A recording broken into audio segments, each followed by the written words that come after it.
وہ دونوں لڑکے اس کے جاگرز اور گھڑی بھی لے جا چکے تھے۔ اس کی جرابیں وہیں کہیں پڑی تھیں۔ وہ اندھیرے میں انہیں ٹٹول کر پہن سکتا تھا، مگر بازوؤں اور ہاتھوں کو استعمال میں لانا پڑتا، اور وہ اس وقت یہ کام کرنے کے قابل نہیں تھا، نہ جسمانی طور پر نہ ذہنی طور پر۔ وہ اس وقت صرف وہاں سے نکل جانا چاہتا تھا، ہر قیمت پر۔ اندھیرے میں ٹھوکریں کھاتا، جھاڑیوں سے الجھتا، خراشیں لیتا، وہ کسی نہ کسی طرح اس راستے پر آ گیا جس راستے سے وہ دونوں ہٹا کر اسے وہاں لے آئے تھے، اور پھر ننگے پاؤں اس نے نیچے کا سفر طے کیا۔ اس کے پیروں میں پتھر اور کنکریاں چبھ رہی تھیں، مگر وہ جس ذہنی اور جسمانی اذیت کا شکار تھا، اس کے سامنے یہ کچھ بھی نہیں تھا۔ وہ یہ نہیں جانتا تھا کہ وقت کیا ہوا تھا، مگر اسے یہ اندازہ تھا کہ آدھی رات سے زیادہ گزر چکی ہے۔ اسے نیچے آنے میں کتنا وقت لگا اور اس نے یہ سفر کس طرح طے کیا، وہ نہیں جانتا۔ اسے صرف یہ یاد تھا کہ وہ پورے راستے بلند آواز سے روتا رہا تھا۔ اسلام آباد کی سڑکوں پر آ کر اسٹریٹ لائٹس کی روشنی میں بھی اس نے اپنے حلیے کو دیکھنے کی کوشش نہیں کی، نہ ہی کہیں رکنے کی خواہش کی، نہ ہی کسی کی مدد لینے کی۔ وہ اسی طرح روتا ہوا لڑکھڑاتے قدموں کے ساتھ اس سڑک کے کنارے فٹ پاتھ پر چلتا رہا۔ وہ پولیس کی ایک پیٹرولنگ کار تھی جس نے سب سے پہلے اسے دیکھا تھا اور اس کے پاس آ کر رک گئی۔ اندر موجود کانسٹیبل اس کے سامنے نیچے اترے اور اسے روک لیا۔ وہ پہلی بار ہوش و حواس میں آیا تھا، مگر اس وقت بھی وہ اپنی آنکھوں سے بہتے ہوئے آنسوؤں پر قابو پانے میں ناکام ہو رہا تھا۔ وہ لوگ اب اس سے کچھ پوچھ رہے تھے، مگر وہ کیا جواب دیتا؟ اگلے 15 منٹ میں وہ ایک ہاسپٹل میں تھا جہاں اسے فرسٹ ایڈ دی گئی۔ وہ اس سے اس کے گھر کا پتہ پوچھ رہے تھے، مگر اس کا گلا بند تھا، وہ انہیں کچھ بھی بتانے کے قابل نہیں تھا۔ سوجے ہوئے ہاتھوں کے ساتھ اس نے کاغذ پر اپنے گھر کا فون نمبر اور ایڈریس گھسیٹ دیا۔ ابھی اور کتنی دیر یہاں رکھنا پڑے گا؟ زیادہ دیر نہیں، جیسے ہی ہوش آتا ہے ہم دوبارہ چیک اپ کریں گے، پھر ڈسچارج کر دیں گے۔ زیادہ شدید قسم کی انجریز نہیں ہیں، بس گھر میں کچھ دنوں تک مکمل طور پر ریسٹ کرنا پڑے گا۔ اس کا ذہن لاشعور سے شعور کا سفر طے کر رہا تھا۔ پہلے جو صرف بے معنی آوازیں تھیں، اب وہ انہیں مفہوم پہنا رہا تھا، آوازوں کو پہچان رہا تھا۔ ان میں سے ایک آواز سکندر عثمان کی تھی، دوسری یقیناً کسی ڈاکٹر کی۔ سالار نے آہستہ آہستہ آنکھیں کھول دیں۔ اس کی آنکھیں یکدم چندیا سی گئیں۔ کمرے میں بہت تیز روشنی تھی، یا کم از کم اسے ایسا ہی لگا تھا۔ وہ ان کے فیملی ڈاکٹر کا پرائیویٹ کلینک تھا۔ وہ ایک بار پہلے بھی یہاں ایسے ہی ایک کمرے میں رہ چکا تھا، اور یہ پہچاننے کے لیے ایک ہی نظر کافی تھی۔ اس کا ذہن بالکل صحیح کام کر رہا تھا۔ جسم کے مختلف حصوں میں ہونے والے درد کا احساس اسے پھر ہونے لگا تھا، اس کے باوجود کہ اب وہ ایک بہت نرم اور آرام دہ بستر میں تھا۔ اس کے جسم پر وہ لباس نہیں تھا جو اس نے سرکاری ہاسپٹل میں پہنا تھا جہاں سے لے جایا گیا تھا۔ وہ ایک اور لباس میں ملبوس تھا، اور یقیناً اس کے جسم کو پانی کی مدد سے صاف بھی کیا گیا تھا، کیونکہ اسے آدھے بازوؤں والی شرٹ سے جھانکتے اپنے بازوؤں پر کہیں بھی مٹی یا گرد نظر نہیں آ رہی تھی۔ اس کی کلائیوں کے گرد پٹیاں بندھی ہوئی تھیں، اور اس کے بازوؤں پر چھوٹے چھوٹے بہت سے نشانات تھے۔ بازو اور ہاتھ سوجے ہوئے تھے۔ وہ اندازہ کر سکتا تھا کہ ایسے ہی بہت سے نشانات اس کے چہرے اور جسم کے دوسرے حصوں پر بھی ہوں گے۔ اسے اپنی ایک آنکھ بھی سوجی ہوئی محسوس ہو رہی تھی، اور اس کے جبڑے بھی دکھ رہے تھے، مگر اس سے زیادہ برا حال گلے کا تھا۔ اس کے بازو میں ایک ڈرپ لگی ہوئی تھی جو اب تقریباً ختم ہونے والی تھی۔ پہلی بار اس کو ہوش میں ڈاکٹر نے دیکھا تھا۔ وہ ان کا فیملی ڈاکٹر نہیں تھا، شاید اس کے ساتھ کام کرنے والا کوئی اور فزیشین تھا۔ اس نے سکندر کو اس کی طرف متوجہ کیا۔ ہوش آ گیا ہے؟ سالار نے ایک صوفے پر بیٹھی طیبہ کو اپنی طرف بڑھتے دیکھا، مگر سکندر آگے نہیں آئے۔ ڈاکٹر اب اس کے پاس آ کر اس کی نبض چیک کر رہا تھا۔ اب تم کیسا محسوس کر رہے ہو؟ سالار جواب میں کچھ کہنا چاہتا تھا، مگر اس کے حلق سے آواز نہیں نکل سکی۔ وہ صرف منہ کھول کر رہ گیا۔ ڈاکٹر نے ایک بار پھر اپنا سوال دہرایا۔ سالار نے تکیے پر رکھا ہوا اپنا سر نفی میں ہلایا۔ بولنے کی کوشش کرو۔ ڈاکٹر شاید پہلے ہی اس کے گلے کے پرابلم کے بارے میں جانتا تھا۔ سالار نے ایک بار پھر نفی میں سر ہلا دیا۔ ڈاکٹر نے نرس کے ہاتھ میں پکڑی ہوئی ٹرے سے ایک ٹارچ نما آلہ اٹھایا۔ منہ کھولیں۔ سالار نے دکھتے جبڑوں کے ساتھ اپنا منہ کھول دیا۔ ڈاکٹر کچھ دیر اس کے حلق کا معائنہ کرتا رہا، پھر اس نے ٹارچ بند کر دی۔ گلے کا تفصیلی چیک اپ کرنا پڑے گا، اس نے مڑ کر سکندر عثمان کو بتایا۔ پھر اس نے ایک رائٹنگ پیڈ اور پین سالار کی طرف بڑھایا۔ نرس تب تک اس کے بازو میں لگی ڈرپ اتار چکی تھی۔ اٹھ کر بیٹھو اور بتاؤ کیا ہوا ہے گلے کو۔ اسے اٹھ کر بیٹھنے میں کوئی دقت نہیں ہوئی۔ نرس نے تکیہ اس کے پیچھے رکھ دیا تھا۔ وہ رائٹنگ پیڈ ہاتھ میں لیے سوچتا رہا، کیا ہوا تھا گلے کو، جسم کو، دماغ کو؟ وہ کچھ بھی لکھنے کے قابل نہیں تھا۔ سوجی ہوئی انگلیوں میں پکڑے پین کو وہ دیکھتا رہا۔ اسے یاد تھا کہ اس کے ساتھ کیا ہوا تھا۔ اسے اپنی 2 چیخیں یاد آ رہی تھیں جنہوں نے اب اسے بولنے کے قابل نہیں چھوڑا تھا۔ کیا لکھا جائے؟ یہ کہ مجھے ایک پہاڑ پر ساری چیزیں چھین کر باندھ دیا گیا تھا، یا پھر یہ کہ مجھے چند گھنٹوں کے لیے زندہ قبر میں اتار دیا گیا تھا تاکہ مجھے سوالوں کا جواب مل جائے۔ What is next to ecstasy? وہ سفید کاغذ کو دیکھتا رہا، پھر اس نے مختصر سی تحریر میں اپنے ساتھ ہونے والا واقعہ تحریر کر دیا۔ ڈاکٹر نے رائٹنگ پیڈ پکڑ کر ایک نظر ان 7-8 جملوں پر ڈالی اور پھر اسے سکندر عثمان کی طرف بڑھا دیا۔ آپ کو چاہیے کہ فوری طور پر پولیس سے رابطہ کریں تاکہ کار برآمد کی جا سکے۔ پہلے ہی کافی دیر ہو گئی ہے، پتہ نہیں وہ گاڑی کہاں سے کہاں لے جا چکے ہوں گے۔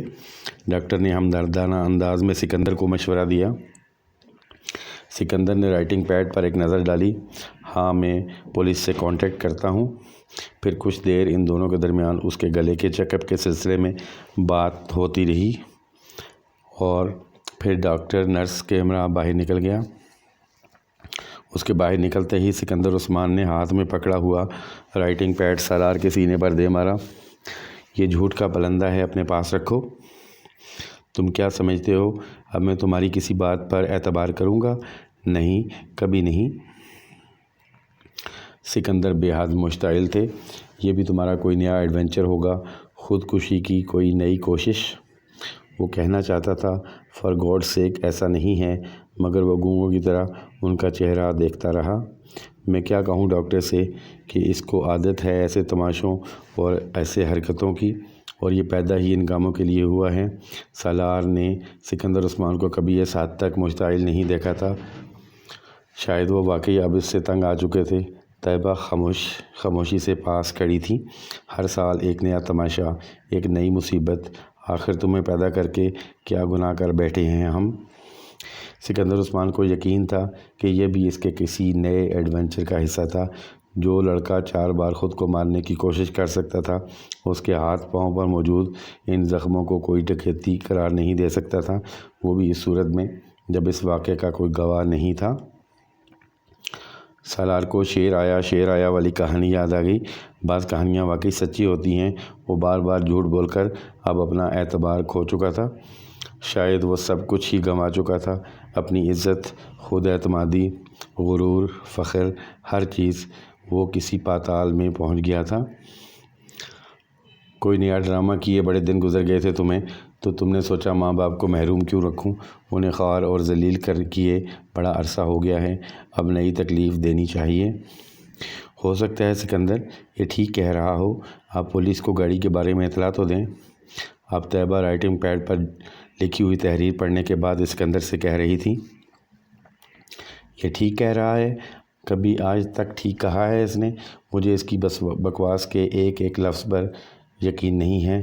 تمہارا یہ بیٹا کسی دن مجھے اپنی کسی حرکت کی وجہ سے پھانسی پر چڑھا دے گا، اور تم کہہ رہی ہو پولیس کو اطلاع دوں، اپنا مذاق بنواؤں؟ کار کے ساتھ بھی کچھ نہ کچھ کیا ہوگا اس نے، بیچتی ہوگی کسی کو یا کہیں پھینک آیا ہوگا۔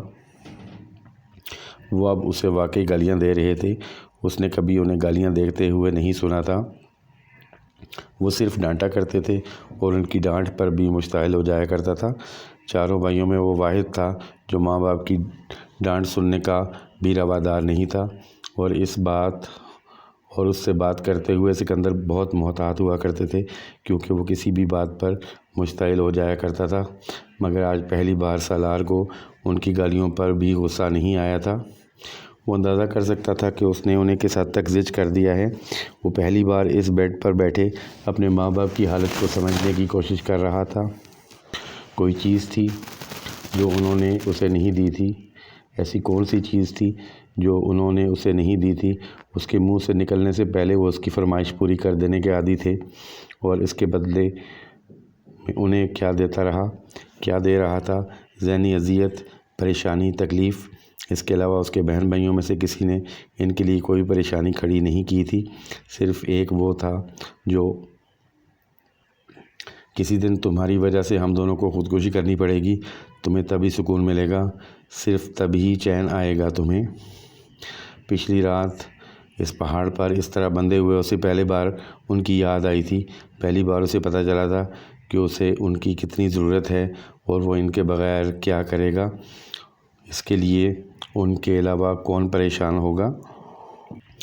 اسے سکندر کے لفظوں سے زندگی میں پہلی بار کوئی بے عزتی محسوس نہیں ہو رہی تھی۔ وہ ہمیشہ سے سکندر کے زیادہ قریب رہا تھا اور اس کے سب سے زیادہ جھگڑے بھی انہی کے ساتھ ہوتے رہتے تھے۔ میرا دل چاہ رہا ہے کہ میں دوبارہ کبھی تمہاری شکل تک نہ دیکھوں، تمہیں دوبارہ وہیں پھینکوا دوں جس جگہ کے بارے میں تم جھوٹ بول رہے ہو۔ اب بس کرو سکندر، طیبہ نے ان کو ٹوکا۔ میں بس کروں؟ یہ کیوں بس نہیں کرتا؟ کبھی تو ترس کھا لے یہ ہم لوگوں پر اور اپنی حرکتیں چھوڑ دے۔ کیا اس پر یہ فرض کر کے اسے زمین پر اتارا گیا تھا کہ یہ ہماری زندگی عذاب بنا دے؟ سکندر طیبہ کی بات پر مزید مشتعل ہو گئے۔ ابھی وہ پولیس والے بیان لینے آ جائیں گے جنہوں نے اسے سڑک پر پکڑا تھا، یہ بکواس پیش کریں گے ان کے سامنے کہ اس بیچارے کو کسی نے لوٹ لیا ہے۔ اچھا تو یہ ہوتا کہ اس بار واقعی کوئی اسے لوٹتا اور اسے پہاڑ پر سے نیچے پھینکتا تاکہ میری جان چھوٹ جاتی۔ سالار بے اختیار سے سکنے لگا۔ سکندر اور طیبہ بھونچ کر رہ گئے۔ وہ اپنے دونوں ہاتھ جوڑے رو رہا تھا۔ وہ زندگی میں پہلی بار اسے روتا دیکھ رہے تھے اور وہ بھی ہاتھ جوڑے۔ وہ کیا کر رہا تھا؟ کیا چاہ رہا تھا؟ کیا بتا رہا تھا؟ سکندر عثمان بالکل ساکت تھے۔ طیبہ اس کے قریب بیڈ پر بیٹھ گئیں۔ انہوں نے سالار کو اپنے ساتھ لگاتے ہوئے تھپکنے کی کوشش کی۔ وہ بچوں کی طرح ان سے لپٹ گیا۔ اس کی پائنتی کی طرف سے کھڑے سکندر عثمان کو اچانک احساس ہوا کہ شاید اس بار وہ جھوٹ نہیں بول رہا، شاید اس کے ساتھ واقعی کوئی حادثہ ہوا تھا۔ وہ طیبہ کے ساتھ لپٹا، ننھے بچوں کی طرح ہچکیوں سے رو رہا تھا۔ طیبہ اسے چپ کرواتے خود بھی رونے لگی۔ وہ چھوٹی چھوٹی باتوں پر تو کیا، بڑی بڑی باتوں پر بھی رونے کا عادی نہیں تھا۔ پھر آج کیا ہوا تھا کہ اس کے آنسو نہیں رک رہے تھے؟ اس سے دور کھڑے سکندر عثمان کے دل کو کچھ ہونے لگا۔ اگر یہ ساری رات واقعی وہاں بندہ رہا تو؟ وہ ساری رات اس کے انتظار میں جاگتے رہے تھے اور بگڑتے رہے تھے۔ ان کا خیال تھا کہ وہ گاڑی لے کر پھر کہیں لاہور یا کہیں اور آوارہ گردی کے لیے چلا گیا ہوگا۔ انہیں تشویش ہو رہی تھی، مگر وہ سالار کی حرکتوں سے واقف تھے، اس لیے تشویش سے زیادہ غصہ تھا۔ اور 2:30-3 بجے کے قریب وہ سونے کے لیے چلے گئے تھے جب انہیں فون پر پولیس کی طرف سے یہ اطلاع ملی۔ وہ ہاسپٹل پہنچے تھے اور انہوں نے وہاں بہت ابتر حالت میں اسے دیکھا تھا، مگر وہ یقین کرنے پر تیار نہیں تھے کہ اس کے ساتھ کوئی حادثہ ہوا تھا۔ وہ جانتے تھے وہ خود کو اذیت پہنچاتا رہا تھا۔ جو شخص اپنی کلائی کاٹ لے، ون وے کو توڑتے ہوئے ٹریفک کی بھیڑ میں اپنی بائک دے مارے، سلیپنگ پلز لے اپنے آپ کو باندھ کر پانی میں الٹا کود جائے، اس کے لیے ایک بار پھر اپنی یہ حالت کرنا کیا مشکل تھا۔ اس کا جسم کیڑوں کے کاٹنے کے نشانات سے جگہ جگہ بھرا ہوا تھا۔ بعض جگہوں پر نیلاہٹ تھی۔ اس کے پیر بھی بری طرح زخمی تھے۔ ہاتھوں کی کلائیوں، گردن اور پشت کا بھی یہی حال تھا۔ اس کے جبڑوں پر بھی خراشیں پڑی ہوئی تھیں۔ اس کے باوجود سکندر عثمان کو یقین تھا کہ یہ سب کچھ اس کی اپنی کارستانی ہی ہوگی۔ شاید اس وقت وہ بولنے کے قابل ہوتا اور وضاحتیں پیش کرتا تو وہ کبھی بھی اس پر یقین نہ کرتے، مگر اس طرح اسے ہچکیوں کے ساتھ روتے دیکھ کر انہیں یقین آنے لگا تھا کہ وہ سچ کہہ رہا ہے۔ وہ کمرے سے باہر نکل گئے۔ انہوں نے موبائل پر پولیس سے رابطہ کیا۔ 1 گھنٹے کے بعد انہیں پتہ چل گیا کہ سرخ رنگ کی ایک سپورٹس کار پہلے ہی پکڑی جا چکی ہے اور اس کے ساتھ 2 لڑکے بھی۔ پولیس نے انہیں ایک معمول کی چیکنگ کے دوران لائسنس اور گاڑی کے کاغذات نہ ہونے پر گھبرا جانے پر پکڑا تھا۔ انہوں نے ابھی تک یہ نہیں بتایا تھا کہ انہوں نے گاڑی کہیں سے چھینی تھی، وہ صرف یہی کہتے رہے کہ وہ گاڑی انہیں کہیں ملی تھی۔ وہ صرف شوق اور تجسس سے مجبور ہو کر چلانے لگے۔ چونکہ پولیس کے پاس ابھی تک کسی گاڑی کی FIR بھی درج نہیں کرائی گئی تھی، اس لیے ان کے بیان کی تصدیق مشکل ہو گئی تھی۔ مگر سکندر عثمان کی FIR کے کچھ دیر بعد ہی انہیں کار کے بارے میں پتہ چل گیا تھا۔ اب وہ صحیح معنوں میں سالار کے بارے میں تشویش کا شکار ہوئے تھے۔ سکندر اور طیبہ سالار کو اس رات واپس نہیں لے کر آئے، وہ اس رات ہاسپٹل میں ہی رہا۔ اگلے دن اس کے جسم کا درد اور سوجن میں کافی کمی واقع ہو چکی تھی۔ وہ دونوں 11 بجے کے قریب اسے گھر لے آئے۔ اس سے پہلے پولیس کے 2 اہلکاروں نے اس سے ایک لمبا چوڑا تحریری بیان لیا تھا۔ سکندر اور طیبہ کے ساتھ اپنے کمرے میں داخل ہوتے ہوئے پہلی بار اس نے اپنی کھڑکیوں پر لگی ہوئی 2 مختلف ماڈلز کی ان نیوڈ تصاویر کو دیکھا اور اسے بے اختیار شرم آئی۔ طیبہ اور سکندر بہت بار اس کے کمرے میں آتے رہے تھے اور وہ تصویریں ان کے لیے کوئی نئی یا قابل اعتراض چیز نہیں تھیں۔ تم اب آرام کرو، میں تمہارے فریج میں پھل اور جوس رکھوا دیے ہیں، بھوک لگے تو نکال کر کھا لینا یا پھر ملازم کو بلوا لینا، وہ نکال دے گا۔ طیبہ نے اس سے کہا۔ وہ اپنے بیڈ پر لیٹا ہوا تھا۔ وہ دونوں کچھ دیر تک اس کے پاس رہے، پھر کھڑکی کے پردے برابر کر کے اسے سونے کی تاکید کر کے چلے گئے۔ وہ ان کے باہر نکلتے ہی اٹھ بیٹھا۔ اس نے کمرے کے دروازے کو اندر سے لاک کیا۔ کھڑکیوں کے پردے ہٹا کر اس نے بہت تیزی سے ان پر لگی ہوئی تمام تصویروں کو اتارنا شروع کر دیا۔ پوسٹرز، تصویریں، کٹ آؤٹس۔ اس نے چند منٹ میں پورا کمرہ صاف کر دیا۔ واش روم میں جا کر اس نے باتھ ٹب میں انہیں پھینک دیا۔ واش روم کی لائٹ جلانے پر اس کی نظر اپنے چہرے پر پڑی تھی۔ وہ بری طرح سوجا ہوا اور نیلا ہو رہا تھا اور ایسے ہی چہرے کی توقع کر رہا تھا۔ وہ ایک بار پھر واش روم سے نکل آیا۔ اس کے کمرے میں پورنوگرافی کے بہت سارے میگزین بھی پڑے ہوئے تھے۔ وہ انہیں اٹھا لایا۔ اس نے انہیں بھی باتھ ٹب میں پھینک دیا۔ پھر وہ باری باری اپنے ریک میں پڑی ہوئی گندی ویڈیوز اٹھا کر اس میں سے ٹیپ نکالنے لگا۔ آدھے گھنٹے کے اندر اس کا کارپیٹ ٹیپ کے ڈھیر سے بھرا ہوا تھا۔ اس نے وہاں موجود تمام ویڈیوز کو ضائع کر دیا اور ٹیپ کے اس ڈھیر کو اٹھا کر باتھ ٹب میں پھینک دیا اور لائٹر کے ساتھ اس نے انہیں آگ لگا دی۔ ایک چنگاری بھڑکی تھی اور تصویروں اور ٹیپ کا وہ ڈھیر جلنے لگا۔ اس نے ایگزاسٹ آن کر دیا، باتھ روم کی کھڑکیاں کھول دیں اور وہ اس ڈھیر کو اس لیے جلا رہا تھا کیونکہ وہ اس آگ سے بچنا چاہتا تھا جو دوزخ میں اسے اپنی لپیٹوں میں لے لیتی۔ آگ کی لپیٹیں تصویروں اور ٹیپ کے اس ڈھیر کو کھا رہی تھیں، یوں جیسے وہ صرف آگ کے لیے ہی بنائی گئی ہوں۔ وہ پلکیں جھپکے بغیر باتھ ٹب میں آگ کے اس ڈھیر کو دیکھ رہا تھا، یوں جیسے وہ اس وقت کسی دوزخ کے کنارے کھڑا تھا۔ ایک رات پہلے اس پہاڑی پر اس حالت میں اسلام آباد کی روشنیوں کو دیکھتے ہوئے اس نے سوچا تھا کہ وہ اس کی زندگی کی آخری رات تھی اور وہ اس کے بعد دوبارہ کبھی ان روشنیوں کو نہیں دیکھ سکے گا۔ اس نے ہذیانی حالت میں گلا پھاڑ کر چیختے ہوئے بار بار کہا تھا، ایک بار، صرف ایک بار مجھے ایک موقع دیں، صرف ایک موقع، میں دوبارہ گناہ کے پاس نہیں جاؤں گا، میں کبھی گناہ کے پاس نہیں جاؤں گا۔ اسے یہ موقع دے دیا گیا تھا، اب اس وعدے کو پورا کرنے کا وقت تھا۔ آگ نے ان سب کاغذوں کو راکھ بنا دیا تھا۔ جب آگ بجھ گئی تو اس نے پانی کھول کر پائپ کے ساتھ اس راکھ کو بہانا شروع کر دیا۔ سالار پلٹ کر دوبارہ واش بیسن کے سامنے آ کر کھڑا ہو گیا۔ اس کے گلے میں موجود سونے کی چین کو وہ لوگ اتار کر لے گئے تھے، مگر اس کی کان کی لو میں موجود ڈائمنڈ ٹاپس وہیں تھا، وہ پلاٹینم میں جڑا ہوا تھا۔ ان لوگوں نے اس پر کوئی توجہ نہیں دی تھی۔ شاید ان کا خیال ہوگا کہ وہ کوئی معمولی پتھر یا پھر زرخون ہوگا، یا پھر شاید اس کے لمبے کھلے بالوں کی وجہ سے اس کے کانوں کی لو چھپی رہی ہوگی۔ وہ کچھ دیر آئینے میں خود کو دیکھتا رہا، پھر اس نے کان کی لو میں موجود ٹاپس اٹھا کر واش بیسن کے پاس رکھ دیا۔